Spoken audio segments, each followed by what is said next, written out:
Então eu tenho uma observação, o Felipe, aqui no final da aula, né, nesse primeiro tempo, me falou, Felipe, onde que está? Eu vou fazer o seguinte, vou esquecer o meu sinal. Onde é o sinal? Aqui é um menos global que dentro disso tudo? Se você deixar perguntar essa primeira parte aí com menos R, você vai ficar... Ah, porque tá certo, não, você tem razão. Porque eu tinha trazido o L para cá, multipliquei por menos. Não, mas aqui é bom, eu lembrei. Agora eu não me lembro. Você está dizendo o seguinte, provavelmente tem um sinal menos aqui na frente disso tudo, não é? Não, Que a operação perigosa foi passar esse termo todo. Aí eu não lembro se ele já estava do lado direito ou se ele estava do lado esquerdo. não, tá certo. Tá certo, então tá bom. E se tiver errado, quem está assistindo a aula e for refazer vai descobrir, né?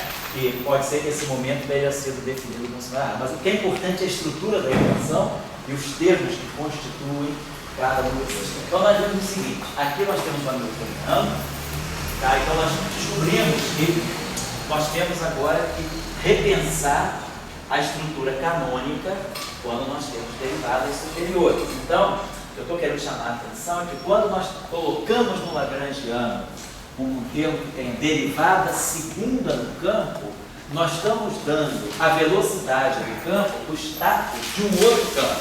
Então, normalmente o que a gente tem é o campo e as suas derivadas primeiras do Lagrangiano.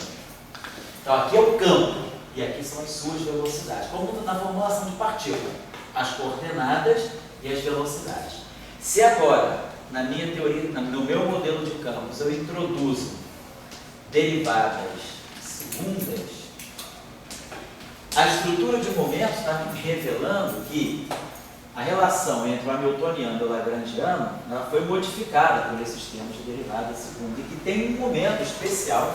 Quer dizer, aqui aparece o termo anterior, o termo usual, né, que é o termo da velocidade, vezes a velocidade, é o P que é ponto, mas esse termo foi modificado aqui. Então, a gente está vendo por essa estrutura canônica que a derivada do campo, quer dizer, aqui aparece a velocidade do campo.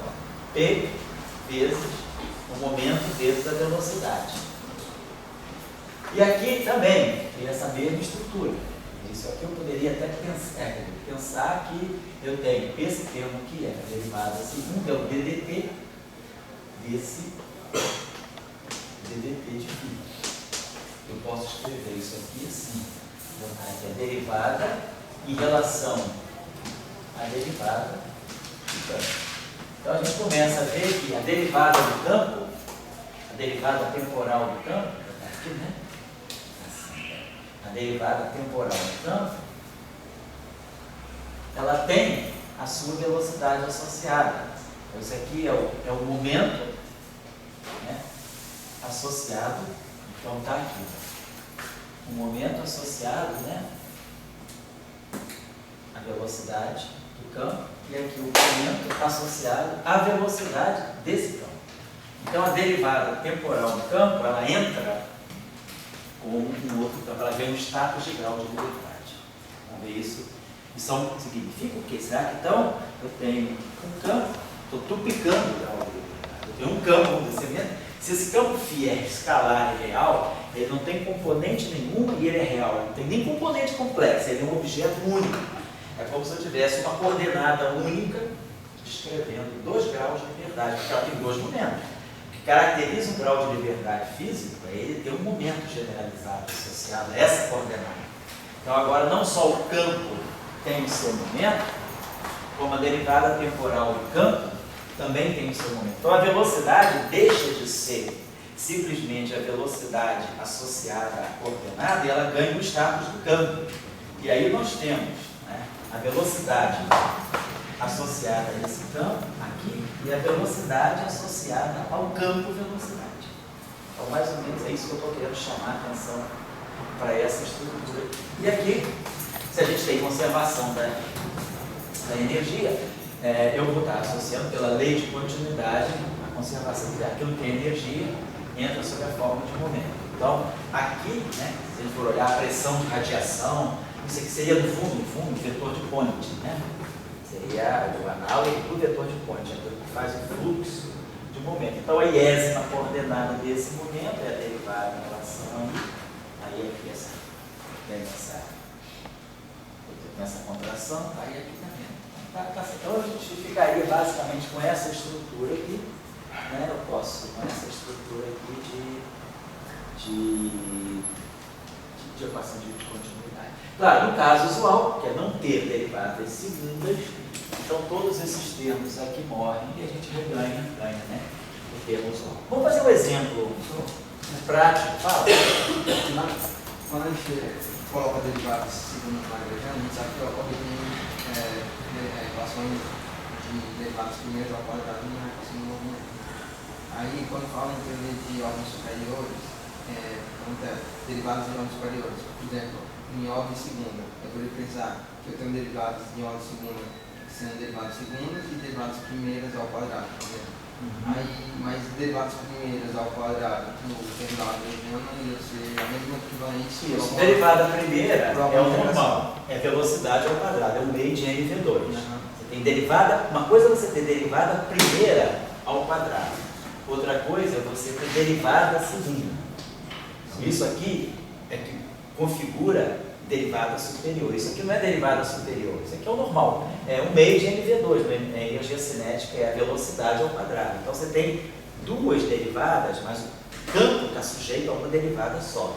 Agora, quando você coloca um termo desse tipo, está dizendo que você tem uma energia cinética associada a esse objeto, a φ ponto. É como se fosse a derivada de φ ponto vezes a derivada de φ ponto. Então é uma outra energia cinética. Isso aqui sim, porque aqui na verdade você tem 4 derivadas no lagrangiano. 2 aqui, 2 aqui. Se você quiser fazer uma integração por partes, você pode fazer, você pode escrever isso aqui como φ dt4 φ. Você pode escrever esse termo assim, por integração parcial, desprezando que elas funcionam no infinito. E aqui você vai poder simplesmente escrever isso assim. Então isso aqui é um usual, são 2 derivadas no lagrangiano e isso aqui são 4 derivadas. Esse aqui é o que a gente chama de subderivadas superiores. Não, mas a primeira derivada ao quadrado é quando eu boto na lagrangiana eu tiro o derivado parcial. Ou o derivado integral por partes. Se você está dizendo, se você pegar esse termo aqui, φ ponto vezes φ ponto, é isso que você está falando? Tem que ter. Eu estou dando, ele não é necessário, porque a gente vai tirar ele por... Não, ele é necessário, esse termo aí tem que estar isso, essa energia cinética. O que não é necessário é esse aqui. Isso aqui sim, isso aqui é uma derivada total, isso aqui é ddt de φ ao quadrado sobre 2. Aí esse termo é uma derivada total, esse termo não vai importar para o lagrangiano. Esse termo é. Mas eu estava pensando, tá bom, φ ponto é energia cinética, tá? Mas e o outro é botar energia, botar derivada segunda, né? Se você puser também assim, ó, se você colocar esse termo aqui, φ ponto vezes φ 2 pontos. Não, você vai escrever esse termo aqui como uma derivada temporal de 1 meio de φ ponto ao quadrado. Então isso ali é uma derivada total. Então esse termo aqui não seria interessante colocar no lagrangiano, porque ele é uma derivada total. Ele só vai estar contribuindo no infinito, ele não dá contribuição para a equação de movimento. Esse está fora, como esse aqui está fora. Para a ordem 2 só tem esses dois. Para a ordem 2, quer dizer, esse termo aqui é um termo de derivadas primeiras no campo, e esse termo aqui é um termo de derivadas segundas no campo. Esse aqui tem derivadas segundas, esse aqui tem derivadas... Você tem que observar o seguinte, a derivada é segunda aqui. Ela é segunda se ela estiver atuando só no campo, mas por integração por partes, você está sempre, na verdade, esse termo aqui é um termo de derivada primeira ao quadrado. E esse termo aqui é um termo de derivada segunda ao quadrado. Então, quem está, na verdade, nesse caso aqui, o teu lagrangiano depende de φ, depende de φ ponto, e depende de φ 2 pontos. Certo? Pois é, se eu botar assim ali no lagrangiano de φ ponto ao quadrado, não teria muito sentido. Φ ponto ao quadrado. Φ ponto ao quadrado. Quer dizer, poderia, mas aí seria, se você colocasse um lagrangiano de φ ponto ao quadrado, esse termo aqui faz sentido. Agora você poderia pensar, e se eu colocar φ ponto ao quadrado, isso aqui já é um termo quártico no campo. Se ele é um termo quártico no campo, ele já é um termo de interação. Ele não é um termo que te dá termo livre. O que é um lagrangiano livre? Um lagrangiano livre é um lagrangiano que é quadrático. Se você botar termo cúbico no lagrangiano, você já ganha termo de interação. Agora, o que é? Pensa na mecânica clássica. Mecânica clássica. Quando tem um lagrangiano ele depende das coordenadas. Se ele for quadrático nas coordenadas, quadrático, não estou falando derivada nem nada, ele depende de ordem, ele é bilinear nas coordenadas. Então, pelas equações de ordem Lagrange, isso aqui vai ser ddt de dl dq ponto. Se o lagrangiano é quadrático, dl dq ponto é linear. E depois menos dl dq. Se o lagrangiano é quadrático, isso aqui também é linear. Então, você vai ter uma equação que vai ser uma equação linear. Então, a tua equação vai ter essa estrutura. Um certo operador atuando na coordenada igual a zero. Então, isso aqui é uma equação livre, né? Você tem um operador atuando numa coordenada. Para você ter interação, você tem que ter um potencial. Você teria alguma coisa pública. Mas vamos ver já isso. Eu só não estou entendendo muito bem, assim, que eu acho que eu não entendi muito bem ainda. Não, porque a gente dá a pergunta, vamos botar um lagrangiano com ordens superiores. Isso. Então aí, esse aqui já é isso aqui já é um lagrangiano em termos de ordem superior dos derivados. O normal de um lagrangiano é ter dependência nas coordenadas e nas velocidades. Isso aqui é usual. No momento que você introduz isso aqui já é um lagrangiano dos derivados superiores. Mas aí, quando eu fui pensar que é derivado superior, se eu botar o q ponto ao quadrado, eu vou ter a quarta então. Não vai ser mais fácil. Você está querendo dizer que isso, você está querendo dizer um Lagrange que depende de ao quadrado? Considera, Então presta atenção.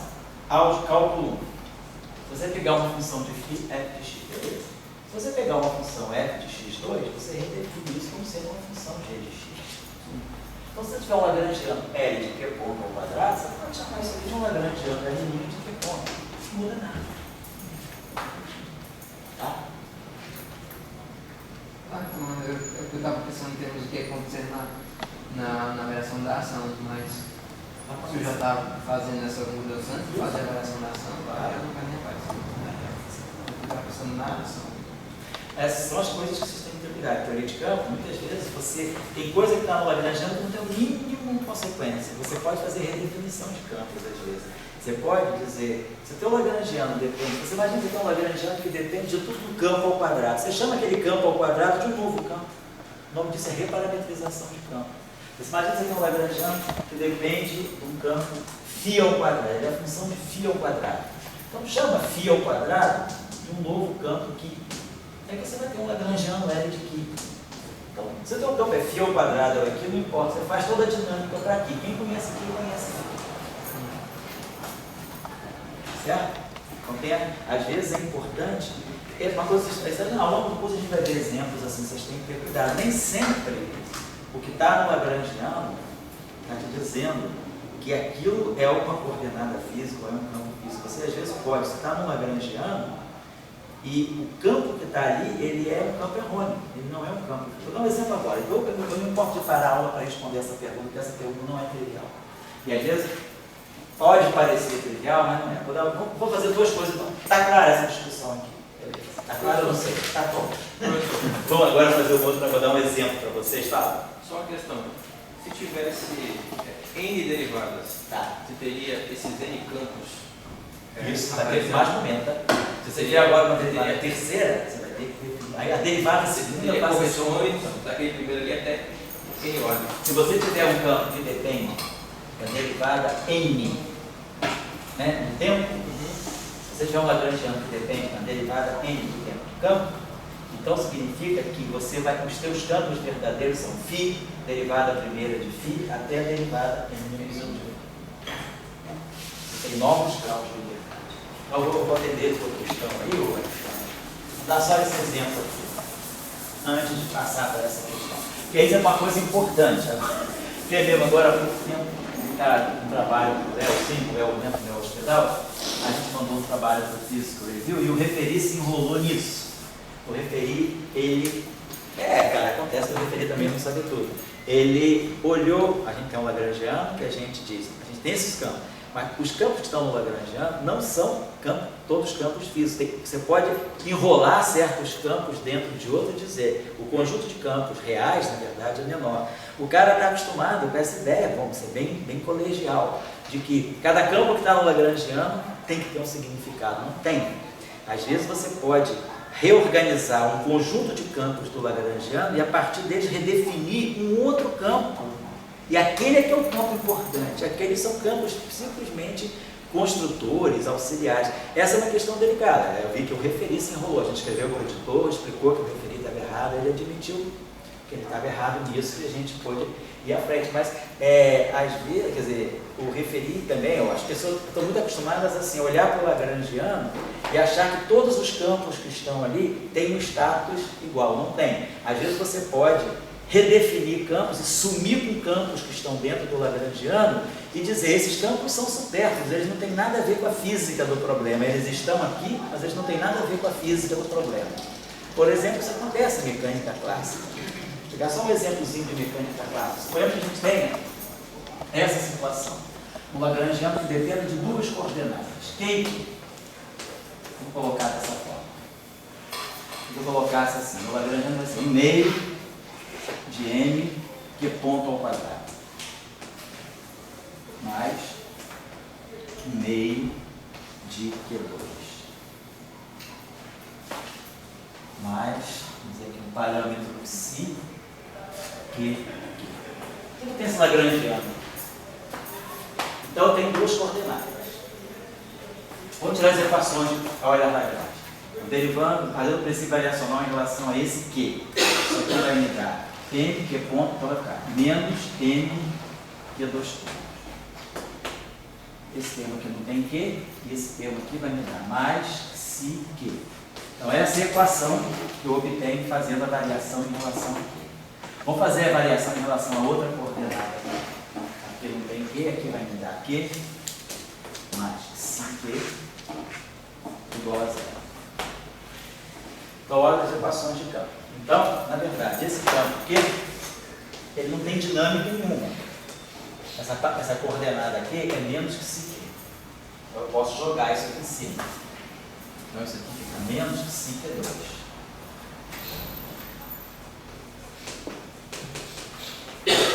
Essa equação aí fica Q2 pontos, mais psi sobre mq, igual a 0.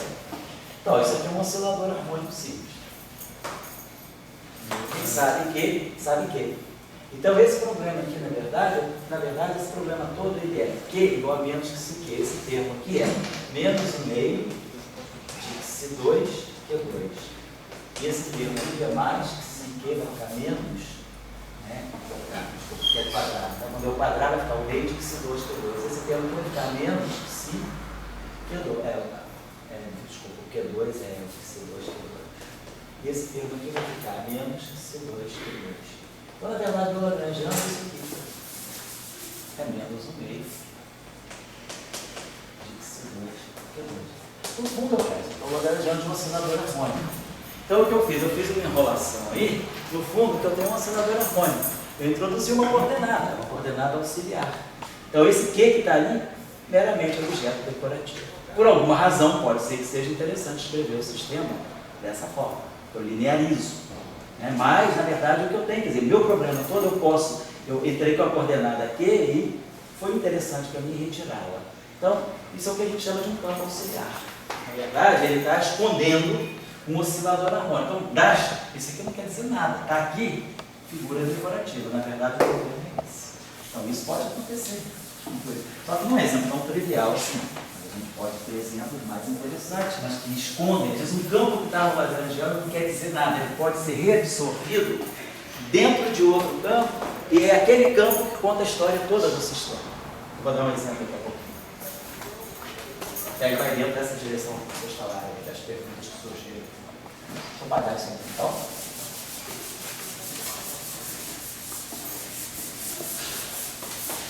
Vamos fazer o seguinte, vamos pegar um exemplo então para a gente só discutir essa questão dessa velocidade generalizada. Suponha então que tem esse Lagrangiano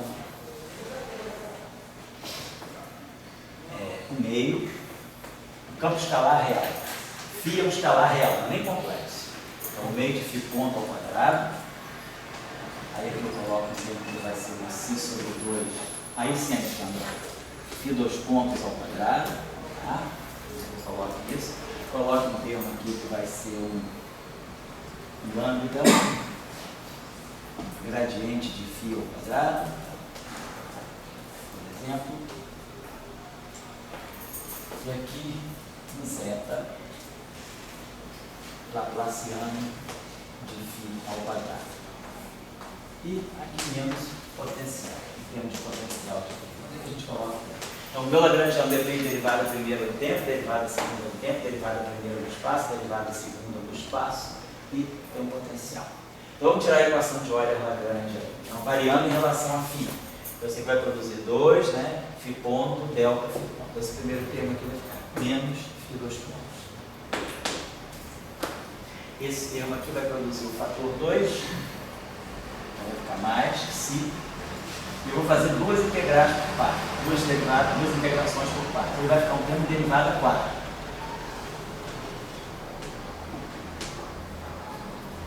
Depois, esse termo aqui vai ficar gradiente de φ escalar gradiente de φ. Vai, isso aqui vai ficar menos lambda laplaciano de φ.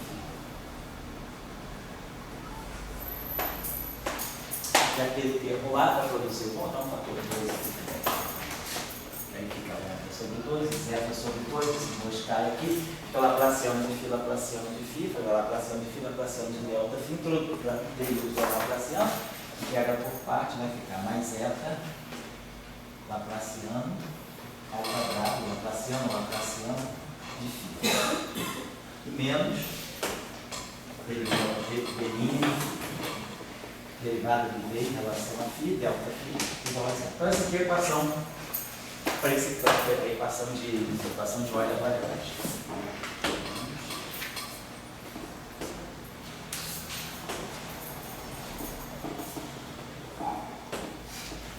Então, a parte de propagação está aqui. Isso aqui é derivada temporal, as frequências estão aqui, os vetores de onda do campo estão aqui. E isso aqui é uma parte de potencial, uma parte de interação. Vamos supor que o campo esteja livre. Então, o campo estando livre, essa equação tem que ser no máximo linear. Então, eu poderia supor que o meu potencial V de φ, meu potencial V de φ, poderia ser alguma coisa desse tipo. Meio de mi φ ao quadrado, mais, sei lá, 1 sobre 4 fatorial G φ4. Então, eu tenho uma interação φ4, tenho um potencial desse tipo. Simetria discreta em φ que vai em menos φ na simetria. Só para ter um exemplo. Então, quer dizer, claro, se eu pegar o campo livre, né, a derivada desse φ vai me dar um termo linear em φ, vai me dar um termo cúbico em φ. Então, esse termo cúbico em φ, ele não tem solução de onda plana. Porque aí vai ser um termo cúbico. Onda plana só vai ser solução dessa equação se eu tiver um exponencial, só vai ser solução se cada termo linear tendo um exponencial, se fatório eu jogo fora. Se eu tiver um termo de φ3, eu vou ter exponencial vezes exponencial vezes exponencial. Aí eu não vou poder fatorar exponencial. O exponencial que está aqui é elevado a x menos ômega t, é elevado a x menos ômega t, x menos ômega t, x menos ômega t. Se eu colocar um φ3, vai ficar elevado a 3x menos ômega t. Eu não vou poder fatorar a onda plana. Então, onda plana não vai ser a solução. Onda plana é o quê? Onda plana é partícula livre. É a partícula que está livre. Então, para o quê? Vamos estudar, então, as soluções de partícula livre.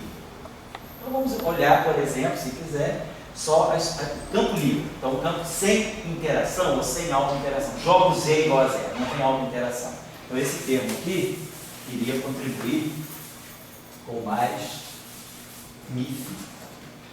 Então, isso aqui seria vamos dizer, a configuração de campo livre, a solução dessa equação. Aí sim, se eu colocar uma solução do tipo aí kx menos ômega t, né?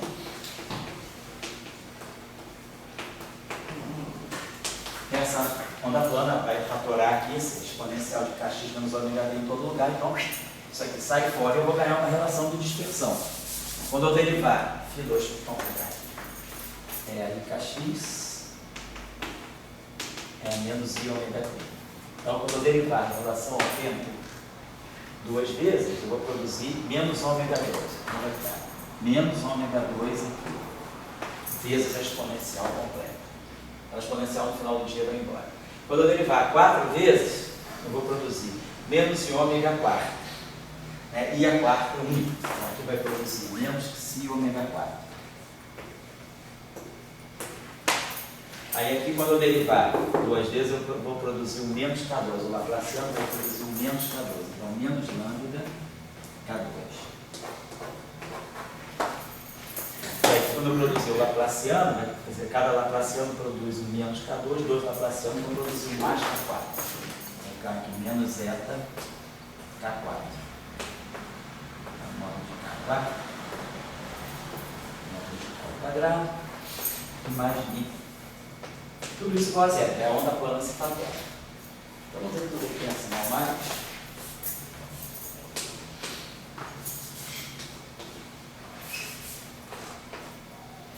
Então nós temos uma.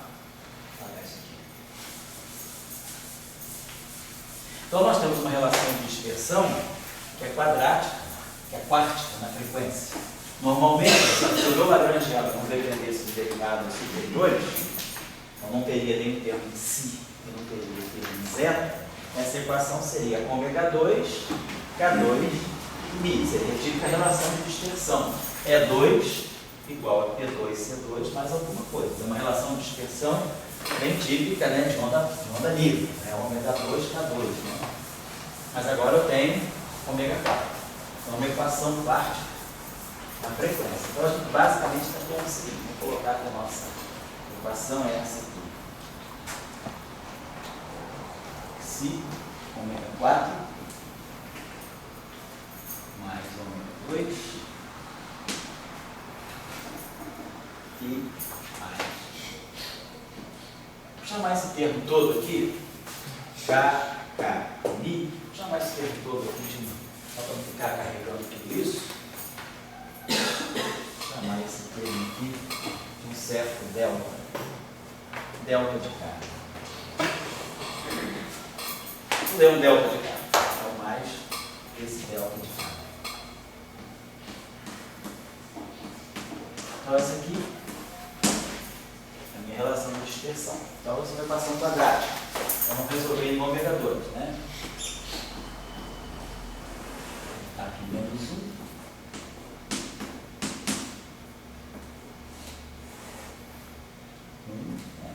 Menos 4. Si delta de K. Sobre 2, né? Acho que sim. Então, resolvi em ômega 2. Claro que aqui, a gente está observando que a gente teria que ter um cuidadinho aqui, né? Esse mesmo aqui, esse si, tem duas coisas que vão escrever da seguinte maneira: ômega 2 igual a menos 1 mais raiz quadrada de 1 menos 4 si delta de K sobre 2si. Tem uma outra solução, que é ômega 2, né? Igual a menos 1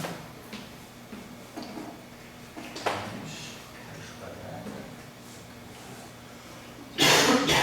menos 4 si delta de K sobre 2si. Vou colocar assim. O delta, bom, vamos supor, tem que fazer com pé, mas não tem que ter cuidado, tem uma raiz negativa aqui. Espero que esse objeto que está dentro da raiz, né, seja maior ou igual a zero. Isso eu posso controlar. Basicamente, se for negativo, o delta, por exemplo, vamos imaginar que esses coeficientes, eu posso arrumar os coeficientes, eu posso arrumar esses constantes, esses parâmetros, né, lambda, zeta, vamos dizer assim, de tal maneira que ele seja, lambda seja positivo, zeta seja positivo, então isso aqui fica não negativo definido. Vamos dizer que o mi também seja positivo, seja isso aqui for negativo. Então eu posso dizer que tem uma situação em que o delta é completamente positivo, não importa, o si sendo negativo. Se o si é negativo, vamos dizer, se o delta é positivo e o si é negativo, isso aqui é sempre positivo, né? E maior do que 1. Portanto, esse número aqui em cima é negativo, mas se o si é negativo, ômega 2 é positivo. Então, nessas condições, vamos dizer, só uma condição, eu tenho uma região de parâmetros a avaliar. Claro que eu vou ter problemas sérios se eu começar a ter um ômega 2 imaginário. Se isso aqui for negativo, eu vou ter um ômega 2 com parte imaginária. Aí uma frequência com parte imaginária significa, né, essa frequência que ela desenvolve uma parte imaginária, significa que eu vou ter um modo evanescente no tempo. Então, meu campo, essa onda não é uma onda Flanel, é um modo que decai rapidamente, exponencialmente com o tempo. Então, ele não teria o status, né, de uma onda estável, de uma partícula livre. Ele teria o status de um modo que o sistema excita e decai imediatamente, porque teria uma parte imaginária. Se eu quero interpretar esse sistema, como eventualmente escrevendo na associação onda-partícula, se depois eu quiser interpretar que esse ômega é uma frequência, né, que vai virar uma energia nesse momento, esse K é um momento. Então eu vou ter uma relação, na verdade, se eu tiver que ficar multiplicar essa equação toda, né, por H cortado ômega 4, eu vou ter uma relação que vai ter energia, e aqui alguma coisa que vai ter momento. Então eu ganho uma relação de dispersão para a partícula. Então eu estou pensando, se futuramente eu quiser interpretar isso como uma partícula, a onda plana deveria estar representando uma partícula estável, uma partícula que se propaga normalmente. Então se eu tenho agora uma frequência negativa, uma frequência imaginária, vamos dizer assim, eu teria uma energia imaginária, então isso aí seria uma coisa taquiônica, então estaria fora de uma cogitação física. Então eu vou preparar, vamos dizer que a gente queira estudar esse sistema na condição melhor para ele, por exemplo, poder talvez descrever, né, uma situação fisicamente razoável. Mas o que eu estou querendo chamar a atenção para vocês ali é que o fato desse sistema agora ter duplicidade de frequência, isso significa que frequência é energia e energia é massa. Então isso está significando para nós que esse sistema está descrevendo mais de uma partícula, tem mais de um modo de excitação. Mas aí vocês imaginam um campo único, né? Um campo único. Se a gente pegasse, se a gente esquecesse todos os termos de derivada quarta, isso estaria dando para a gente ômega 2 mais lambda kappa 2. E vamos dizer, esse menos mi aqui. Então, se eu tivesse, vamos dizer que esse parâmetro mi fosse até negativo. Então, vamos dizer, se eu não tivesse termo de derivada superior, se o lagrangiano não dependesse, se o psi fosse zero, e o zeta fosse zero. Então vamos interessa esse termo aqui. Então a minha relação de dispersão seria ômega 2 igual a menos lambda kappa 2 mais mi. Então se eu tomo, por exemplo, lambda negativo e mi positivo, assim, então essa relação aqui é completamente positiva. Então eu teria ômega 2, então ômega 2 ômega igual a mais ou menos raiz quadrada de lambda kappa 2 mais mi. Mesmo que a gente colocasse a coisa assim. É bom que eu fazer uma coisa certa, né? Passei os sinais certinhos para cá. Então eu estava precisando que o lambda fosse negativo, então isso aqui me garante positividade aqui. Se o mi for positivo, então o lado direito é maior que zero, se o mi for positivo. Então eu teria essa relação de dispersão. Se eu vou para agora, se eu multiplico isso aqui por H cortado, jogo um H cortado aqui dentro também, H cortado, então isso aqui me dá E igual a mais ou menos H cortado, raiz quadrada de lambda kappa 2 mais mi. Então, na verdade, esse H cortado ao quadrado entra aqui, faz um T2.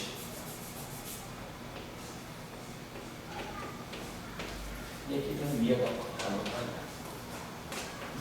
Só fazendo. Então, bom, estou numa solução, não vou considerar energias negativas, não estou pensando na equação de Dirac, nada, estou pensando na teoria clássica, então vou pegar a solução de partícula livre para energia positiva, então a relação da relatividade, então é o que a gente faz com fóton. Ômega 2 é igual a kappa 2C2, a relação de dispersão é ômega, só a raiz positiva, módulo de kappa C. Quando eu multiplico por H cortado, é igual a P vezes C. Então o fóton, quer dizer, o quantum de onda eletromagnética se comporta como uma partícula relativística de massa de repouso no outro. Está lá.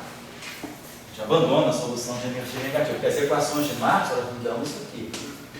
Mas aí eu tiro só a raiz positiva, porque eu estou pensando que eu tenho ondas planas, partículas livres que se propagam com energia positiva, tudo bem. Então eu tirei essa relação de dispersão. Tem uma relação, tem uma equação quadrática em ômega, aqui eu tenho uma equação quártica. Então eu estou duplicando o número de partículas. Eu tenho uma relação de dispersão que é diferente da outra. Eu não tenho uma relação de dispersão única.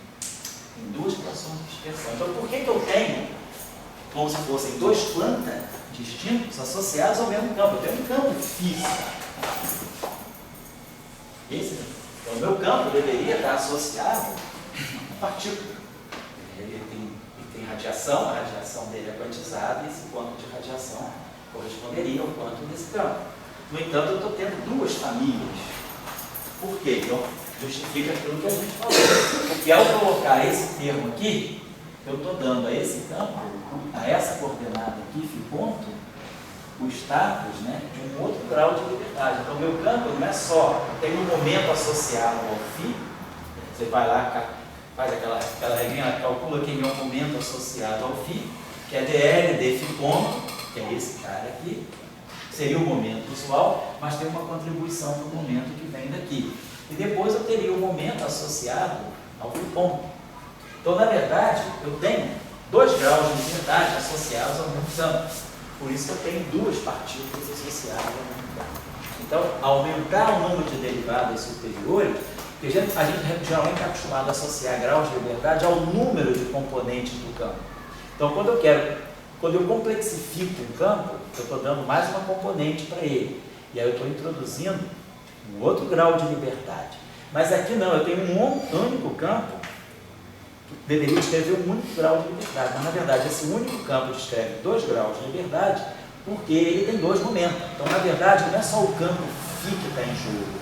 Φ e φ ponto são 2 campos que estão caminhando juntos. Quer dizer, na verdade a derivada temporal do φ, ela tem o status de um campo. Então, na verdade, essas 2 relações de dispersão, elas estão expressando esse fato, que aumentando o número de derivadas, eu automaticamente estou aumentando o número de graus de liberdade. Eu posso aumentar o número de graus de liberdade aumentando o número de componentes do campo, né? Eu faço, tem um campo escalar, tem uma componente só. Aí coloco um campo escalar complexo, ele passa a ter 2 componentes, então ele pode descrever 2 objetos. Eu posso colocar um campo vetorial.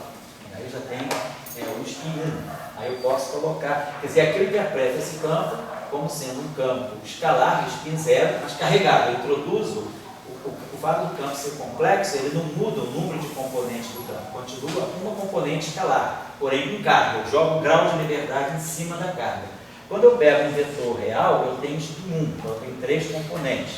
Se eu pegar o vetor complexo, eu vou ter o spin 1 carregado.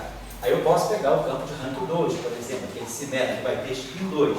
Então, aumentando o caráter tensorial do campo, eu vou aumentando o número de componentes. Ele vai ter componente de polarização 2, como a gente já estudou, né? Tirar o DI, DJ de um escalar, a gente já viu que tinha feito que esse campo aqui, sendo um campo escalar real de traço 0, ele tem 5 graus de liberdade. Então, polarização 2 menos 2, 1 menos 1, 0. Então, eu estou aumentando o número de graus de liberdade ligados à polarização. Então, por quê? Porque eu mexi no número de componentes do campo. Mas eu posso aumentar o número de graus de liberdade do campo sem mexer no número de componentes do campo. Aumenta o número de derivadas do campo. Se você aumenta o número de derivadas do campo, você aumenta o número, quer dizer, derivadas temporais. Eu aumento o número de momentos generalizados.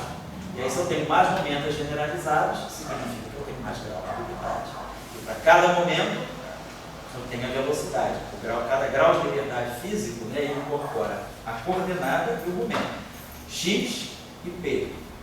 Então, 1 grau de liberdade. Depois aí eu tenho φ e φ ponto. Mas aí eu tenho o φ ponto e 2 pontos. Então eu tenho 2 pares de momento. Eu tenho 2 pares de momento, então eu tenho 2 graus de liberdade. Então a gente está mostrando que eu posso também refletir, porque se a gente não tivesse feito a análise dos momentos, como a gente fez no caso anterior, a gente estaria se perguntando, mas por que eu tenho 2 relações de dispersão distintas para o mesmo campo? Esse mesmo campo está descrevendo 2 modos de propagação bem distintos. Por quê? Porque, na verdade, tem 2 partículas. Quer dizer, se eu for olhar a interpretação de partícula, tem 2 partículas sendo descritas pelo mesmo campo. 2 partículas escalares com massas diferentes. Porque se elas têm energias, frequências diferentes, são energias diferentes, são massas de repouso diferentes. Então, se eu tenho 2 partículas com massas distintas, ambas descarregadas, porque o campo é real, não tem condição de produzir carga elétrica, com massas distintas, mas associadas a mesmo. Então, um campo pode descrever mais partículas, sendo tendo uma componente só. Claro, esse campo aqui pode descrever mais partículas, porque ele tem mais modos de polarização. Então, uma polarização 2, polarização 1. Mas esse campo aqui não teria como, ele é um escalar. Ele só pode descrever um objeto escalar. Como é que aparecem duas partículas associadas a um escalar? Se ele é neutro, se ele não tem carga elétrica. Aparece por causa da relação de dispersão.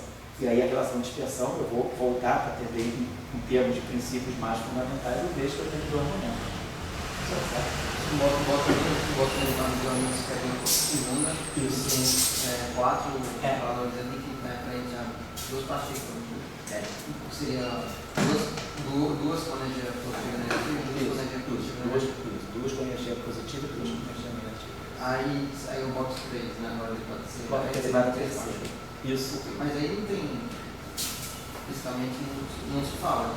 Então, por que não se fala? Não, talvez porque a teoria mais fundamental, por exemplo, não sei se talvez esse crescimento ia dizer que existe a partícula e a antipartícula, não sei se isso. Se esse raciocínio está muito raso, você seria suficiente. A melhor resposta para uma pergunta é uma outra pergunta. Tarefa. Graças a você, você que vai realizar essa tarefa. Então, tarefinha. Tem tantas outras. Então vai estar. Pode jogar todas aí, vão virar tarefa. Então vocês vão passar a ter lista de exercícios. Você organiza as listas semanalmente. Então, é foda, hein, cara? Vamos lá. Lista de exercícios proposto pela lista. Não, porque você vai colocando segunda. Você que segunda não vai acrescentando. Cara, você quer uma terceira? Vamos botar uma terceira, vai pensar. Vamos lá, tarefinha.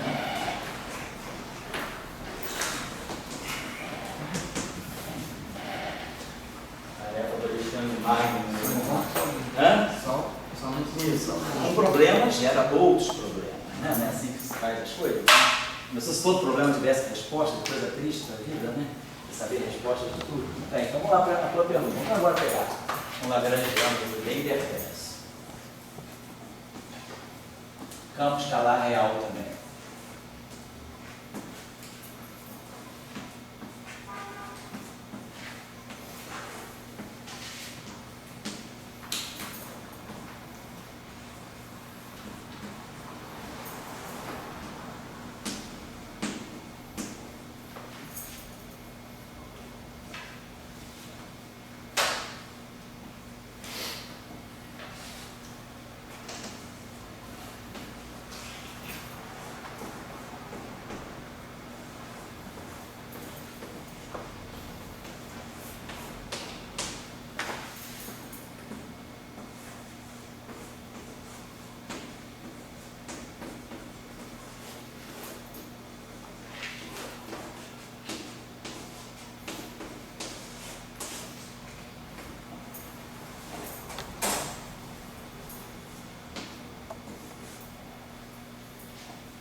Saciei os desejos, né? Insaciáveis de complicação. Vamos lá. Você tem que refazer. Aí você fazendo, você vai perceber o que você está perguntando. Tá certo? Não, está falando que ele achar a equação de quantos grau do lambda ali, do lambda. Cara, qual é a proposta desse exercício? Ver quantos modos de. Isso, então você vai fazer isso. Não, mas aqui quando bota duas, aparece a quarta. Certo. Você vai botar 3, vai aparecer um 6. Isso. Não é isso? Isso. Mas aí eu vou ter um 6. Você vai usar o método de Biofantini para poder. Então, sinal dos casos. Isso. Tá claro? Tá claro a questão que você gerou? Não, viu o problemão que você criou para nós? Não, mas eu também interpretação. Então, interprete. Vai rolando exercício. Tá certo? Não, só que para duas, né? Oi? Não, assim tem que ser. Eu compreendo. Tua ansiedade de querer complicar as coisas é natural. Natural. Você sempre quer isso, quer aquilo. Então tá legal. Você quer a lua, eu tô te dando estrela. Vai lá. Vai lá. Faz aí, faz, tá? Depois mostra pra gente. Né? É assim. Eu não vi o Oi? Deixa eu terminar a intenção do álbum. Eu vou ligar para tua mãe hoje, pode falar para ela, você não puder mais. Então vai ao Ceará para ficar fazendo esses deveres de tarefa aí, de castigo, no meio de julho. Pode cancelar o bilhete. Tá bom? Bom, se você quiser. Não, estou brincando, não. Estou no momento de aprender. Claro que isso é um exercício acadêmico, mas é a hora de aprender. Em teoria de cordas, por exemplo, aparecem objetos com derivadas superiores. Então, esse exercício aí eu nunca fiz, na verdade. Ver como é que fica a estrutura de momento no caso de você ter derivada terceira. Aí vai responder a pergunta aí do Judismar. Você vai ver que você vai aumentar o número de momento. De repente, o que você vai ter aí são 3 graus de liberdade associados à mesma partícula. Então, o que a gente vai querer tirar aqui? Derivar a estrutura de momentos canônicos, né? Ou seja, vamos derivar aqui o hamiltoniano, tira o hamiltoniano desse problema, que não cai, você que gosta de fórmula, não cai no caso anterior, porque depende de derivada terceira, então aquela fórmula não se aplica. Vamos dessa forma. Não, sim. Mas parece muito normal. Você vai derivar uma nova fórmula. O Lagrangiano agora que depende de terceira derivada. Ela tem uma fórmula. O primeiro vai aparecer 3D, o segundo vai aparecer 3D e o terceiro vai aparecer 3D. Isso, a fórmula. Ele está nascendo de manipulação, sabe? Adoro a fórmula. Vamos lá. Então vamos lá, Alexandrino. Olha só. Você vai ter um Lagrangiano agora. Olha, o negócio aqui a menina saiu. Fudido agora o negócio. A menina foi embora. Vamos lá, olha só, o negócio que é aqui, ó, fio ponto, de 2 pontos. Rapaz, não tem isso não, olhando aqui pra cá. Oi? Assim, olhando pela cara, esse aqui apareceu um desse, dá não? Tá. Fio. Aí agora que depende, eu não estou botando nem derivada primeira, depende de derivada espacial segunda, depende de derivada espacial terceira, depende de derivada espacial quarta. Vai ser um pesadelo, cara. Tá, vamos fazer. Cara, é trabalhoso, mas se você se juntar com alguém aí, eu quero ver, vamos estudar então, qual é a estrutura de momento. Você vai ter o momento associado a φ, vai ter o momento associado a φ ponto, vai ter o momento associado a φ 2 pontos. Você tem momento associado a φ ponto, φ 2 pontos. Então vamos tirar a estrutura de momento, derivar o hamiltoniano, e depois derivar as relações de dispersão.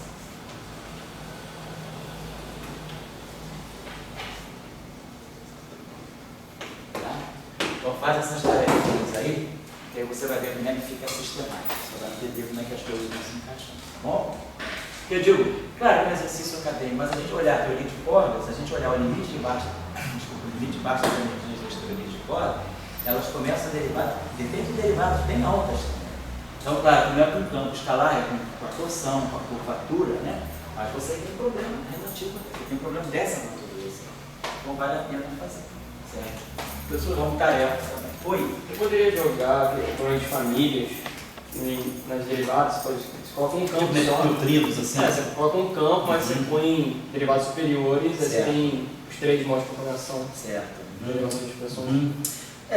Digamos, seria os mesmos números quânticos. Né? A questão só é saber, quer dizer, se esses 3 campos aparecem como modos de oscilação do mesmo campo, a questão é saber se você vai ter fases suficientes para poder fazer a transição de família. Talvez fenomenologicamente não seja uma ideia viável, porque você não teria parâmetros suficientes para descrever a transição de uma família para outra, tá? Porque está tudo jogado no mesmo campo. Mas que você pode descrever mais graus de liberdade, certo? Então tá legal. Então, deixando aí, tchau, Alexandre.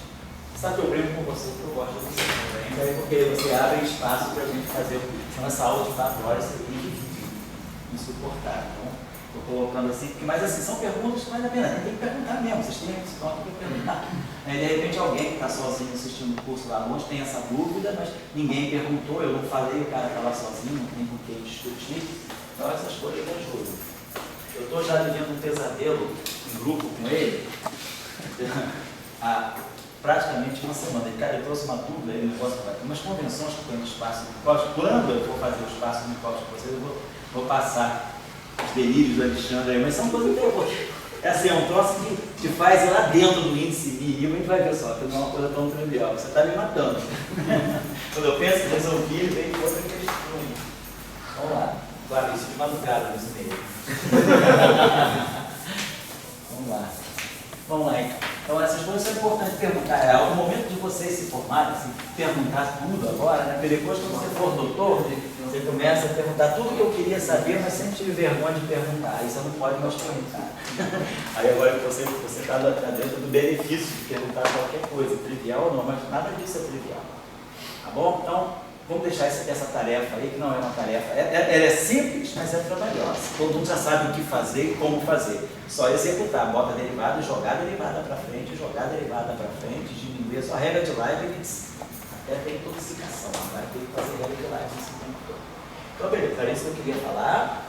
E agora, uma questão, vamos voltar a uma questão aí também que foi levantada aí, que é a questão de olhar o campo do Lagrangiano e ver quem é o campo real. Então, vamos supor que a gente tem um Lagrangiano assim.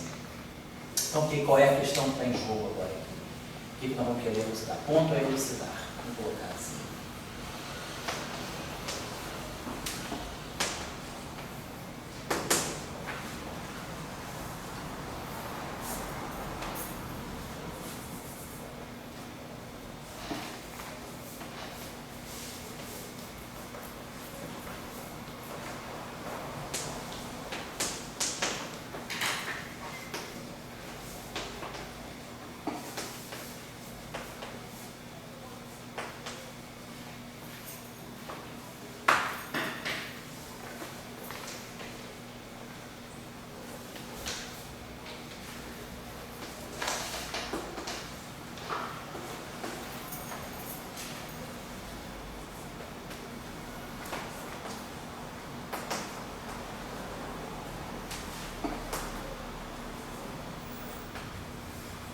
Uma coisa é o campo que estava Lagrangiano, outra coisa é o campo que tem interpretação física. Nem sempre essas duas coisas caminham juntas. Isso aí ficou bem elucidado por um trabalho muito interessante, clássico sobre isso, que é um trabalho do Salam.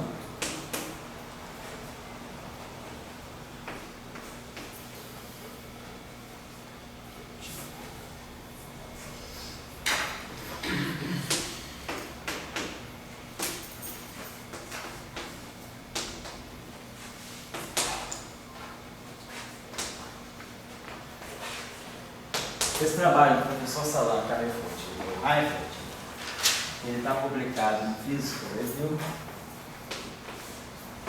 de 1962. Eu não tenho o volume na cabeça, mas eu tenho o artigo, eu tenho um PDF, se alguém quiser. Esse artigo é clássico nesse sentido, ele mostra todas as condições que você pode fazer para passar de um conjunto de campos para outro sem alterar a física do problema. Porque muitas vezes você tem um conjunto de campos, você tem um Lagrangiano, por exemplo, só para a gente ter uma... Depois esse teorema foi revisitado, foi revisto por Toff na década de 70, tá? Mas assim, a referência original é essa referência aí do Salam Camerfurt e Heifeld, que é essa referência sobre aquilo que se chama equivalência, né? Equivalência física. Ele trabalha essa questão, a equivalência física entre a equivalência física de distintos campos, distintos conjuntos de campos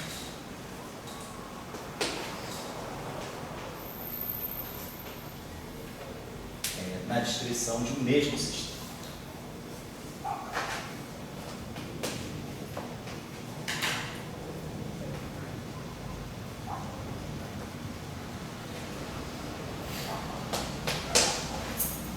Então, digamos que eu tenho um sistema físico, S, ele é descrito por um conjunto de campos que eu estou chamando de φ. Mas eu posso passar de um conjunto de campos φ para um conjunto de campos Q. E aí a pergunta, se eu descrever o meu sistema em função de φ e em função de Q, é a mesma coisa? Então, só para ter um exemplo assim, bem concreto. Quando eu tenho essa densidade lagrangiana, fosse o seguinte: pegar um campo escalar complexo. φ ponto estar mais alfa gradiente de φ gradiente de φ estar. Então, aqui o lagrangiano é real, por isso que eu estou colocando os complexos, né, os conjugados complexos.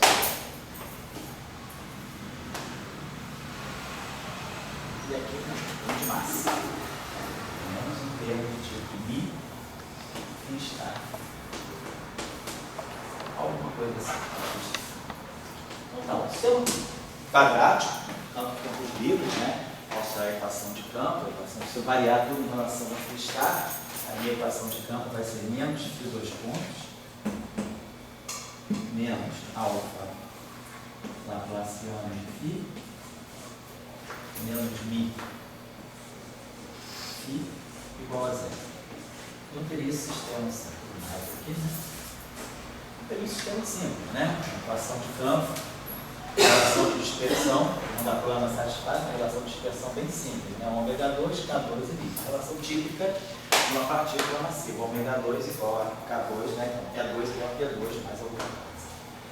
Muito bem, então esse é um campo escalar complexo, resolvi chamar de φ. Nada me impede de dizer que esse φ é o φ1 mais φ2. Então, se eu falar, não vou descrever por um campo φ um complexo do seu complexo conjugado, vou descrever por um par de campos reais. Eu estou fazendo uma redefinição. Estou passando de um conjunto que é φ estar para outro conjunto que é φ1 φ2.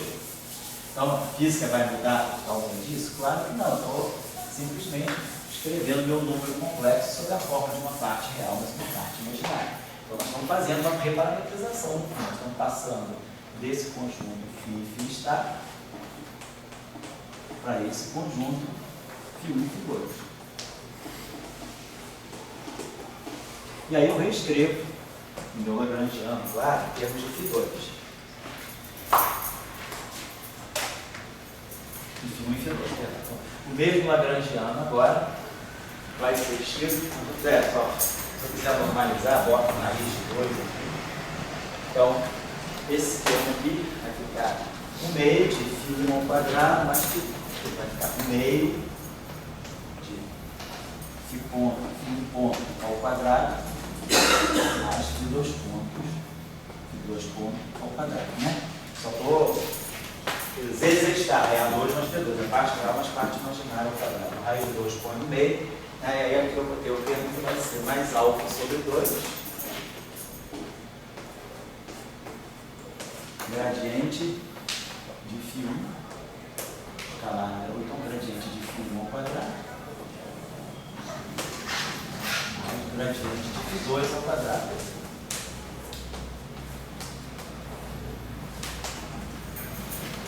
Menos i φ1 ao quadrado sobre 2, φ1 ao quadrado mais φ2 ao quadrado. Então, o que a gente observa é que nessa parametrização, os dois campos se desacoplam. Eu tenho um lagrangiano só para φ1, eu tenho um lagrangiano que depende só de φ1, e tenho um lagrangiano que depende só de φ2. φ1 ao quadrado, φ1 ao quadrado, φ1 ao quadrado, φ2 ao quadrado, φ2 ao quadrado, φ2 ao quadrado. Então tem dois lagrangianos que se desacoplam. Então aqui está tudo acoplado, φ está junto com φ estar. E é todo fora da diagonal. Não tem nada de φ estar. Então, tudo é φ estar. Então o lagrangiano aqui ele é completamente off-diagonal. Ali ele é completamente diagonalizado. Tudo bem, nada demais. Tirei a equação de movimento para φ1, tirei a equação de movimento para φ2, tudo bem. Agora vamos buscar uma terceira parametrização. Esse meu campo φ, ele é um campo complexo. Então vamos expressar um campo complexo sob a forma polar. Vamos dizer que esse campo φ aqui, ele seja um campo ρ e um campo Q, uma fase aqui. Algo assim. Então eu estou passando de φ estar, passei para φ1 e φ2, passei para ρ1, para ρ2. Então a física aqui está bem nítida. porém a equação de movimento nítida. A física aqui também está nítida. Dois campos escalares reais desacoplados, todos dois livres, cada um executando a sua tarefa. Agora vamos passar para essa definição. Então, tudo assim, inocente. Simplesmente estou reescrevendo o mesmo campo sob três formas distintas. A gente está querendo dizer que essas operações de teoria de campo, elas podem ser capciosas. Tá? Tem que ser articulado. Por isso que tem esse trabalho do Salam, Kamekut e o Heifert. É um trabalho trivial nesse sentido. Eles estavam discutindo nessa época a questão da quebra espontânea da simetria. Período 62, Salam estava envolvido nessa questão, e a quebra espontânea da simetria chama essa questão. Além disso, estavam envolvidos também com gravitação, que também chama essa questão. Então, vamos lá agora fazer a mesma coisa. Então, meu filho. Então, quem é φ ponto? Se eu derivar φ em relação agora, φ ponto vai ser ρ ponto exponencial de φ mais I φ ponto ρ exponencial de φ. É a mesma coisa para o gradiente de φ. O gradiente de φ vai ser o gradiente de ρ vezes I aqui, mais I, gradiente de Q, ρ, L, certo? Então, se a gente colocar isso agora no lagrangiano, eu vou colocar esse ρ ponto vezes ρ ponto estar. Então, as fases vão se cancelar. O ponto tem E aqui, ρ ponto estar tem E menos aqui, E menos aqui, e eu vou ter o ponto, esse termo aqui vai ficar o ponto ao quadrado mais ρ2 que ponto ao quadrado. Que aí vai ter um termo imaginário, vai ficar ρ ponto I que ponto ρ menos ρ ponto I que ponto ρ. Então vai ser complexo conjugado. Né? Professor, na segunda linha é ρ, né? Oi? A segunda equação. A segunda equação é ρ, sim, obrigado. Sim, obrigado. Só aqui está errado, né? Só aqui está certo. Beleza, obrigado. Então, está claro, né? Aquele termo lá, dá isso aqui, porque o termo complexo, o termo imaginário, claro, esse termo aqui é uma coisa real. Então, claro que a resposta tem que ser real. O termo imaginário daqui se cancela com daqui, porque um aparece com I, o outro aparece com menos I, os termos reais se somam. A mesma coisa vai acontecer ali no gradiente, vai aparecer mais alfa, aí vai aparecer o gradiente de ρ ao quadrado. Está certo esse gradiente? Vai aparecer mais alfa, gradiente de ρ ao quadrado, mais alfa, de novo, os termos em I vão se cancelar, esse termo tem que ser puramente, explicitamente real, o I com menos I vai se cancelar e vai aparecer um termo aqui que vai ser o gradiente de ρ ao quadrado, ou o gradiente de Q ao quadrado, ρ ao quadrado, e as fases se cancelam. E depois o termo em I, né? Vai aparecer menos mi, ρ ao quadrado.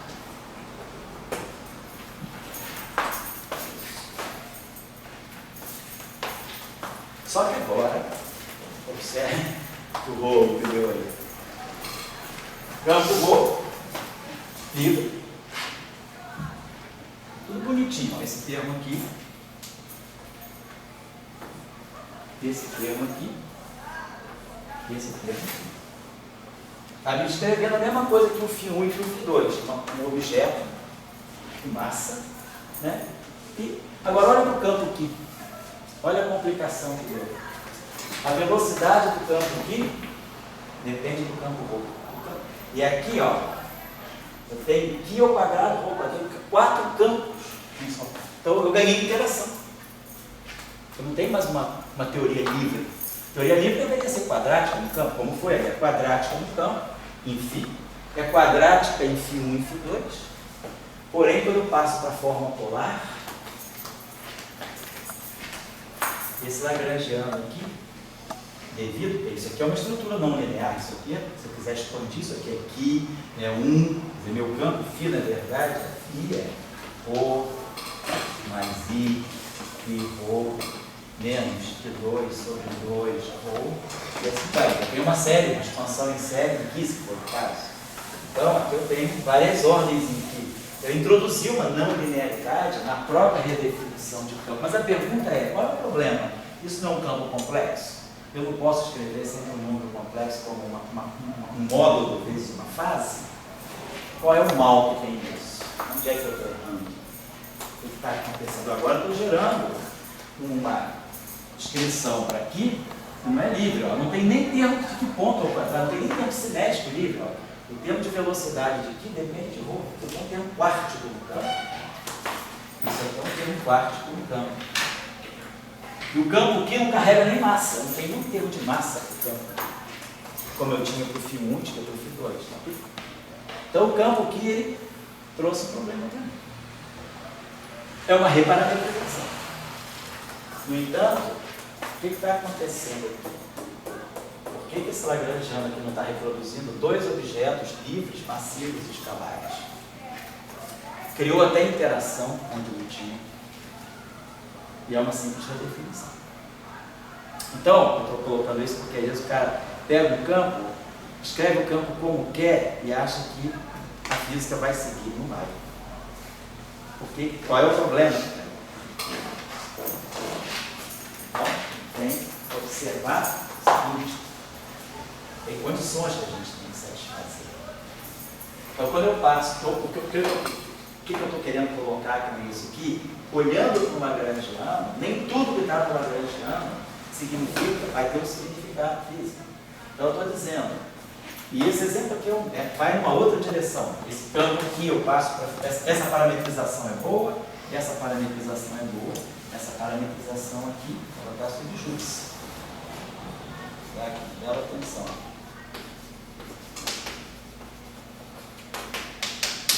O que está acontecendo aqui?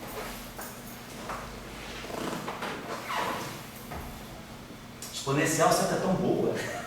Alguém tem alguma coisa contra o exponencial? A física adora exponencial. O que em física não é exponencial? O oscilador harmônico, né? Você que gosta de coisas complicadas e fórmulas. O que está acontecendo nessa fórmula?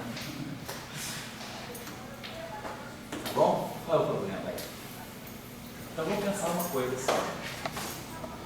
Vamos olhar para as configurações de campo aqui.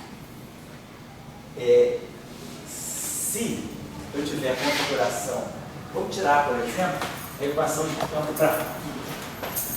Se eu vou tirar essa equação de campo para aqui, eu vou ter.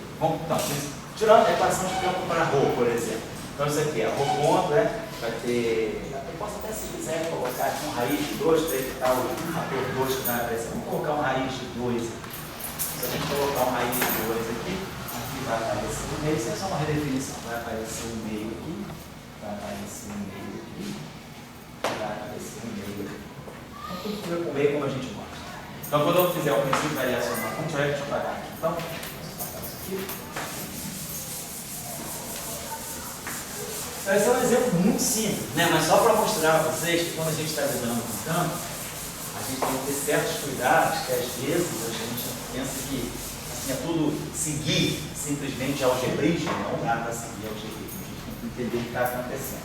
Então, agora, se eu tirar a equação de movimento para ρ, eu vou produzir 2 aqui vai cancelar ρ ponto, delta de ρ ponto. Então vai produzir aqui o menos, né, menos a derivada segunda, o termo de frequência do ρ como sempre. Quando eu variar aqui em relação a ρ, eu vou produzir o 2K, ρ de ponto ao quadrado.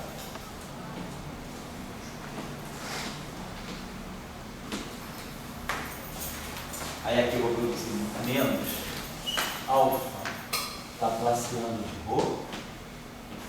Isso tem que ficar livre. Ρ. Esse termo aqui vai produzir alfa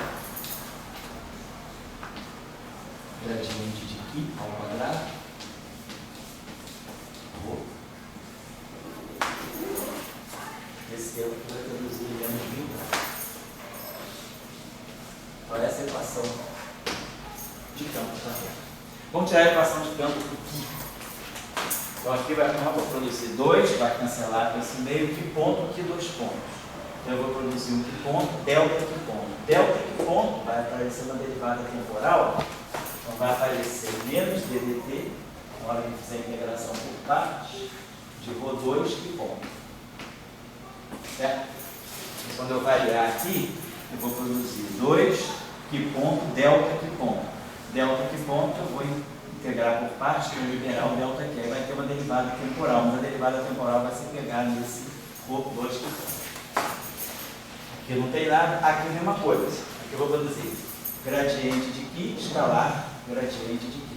Então eu vou produzir um fator menos alfa, que vai produzir um gradiente, vai produzir, na verdade, uma divergência do gradiente de ρ. Estou variando em relação a vai produzir menos ρ2, gradiente de dose.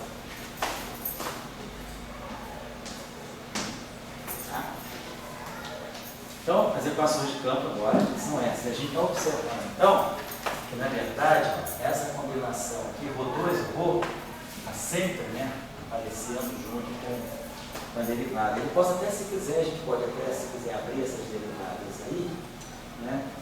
A gente poderia pensar o seguinte, ó. Vamos botar esse aqui, sinal mais.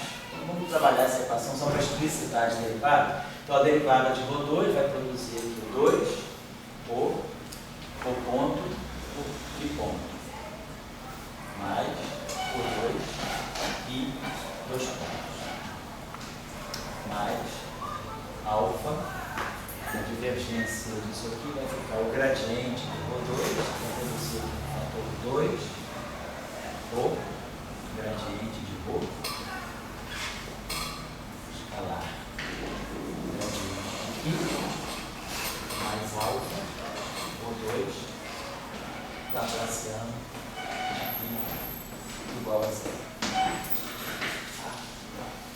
Então, a gente está observando, ó, tem esse ρ aqui, vamos fatorar esse ρ aqui.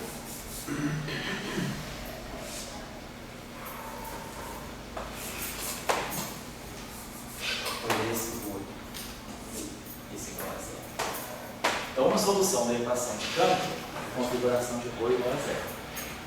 Configuração de ρ igual a 0. A outra configuração, mas aí essa equação, se ρ igual a 0, automaticamente a primeira equação também é satisfeita. Tá? ρ igual a 0, a primeira equação é satisfeita independentemente do Qi. Então, configuração de campo ρ igual a 0 está presente. Agora, observe o seguinte, quando a gente faz transformação de coordenadas, né?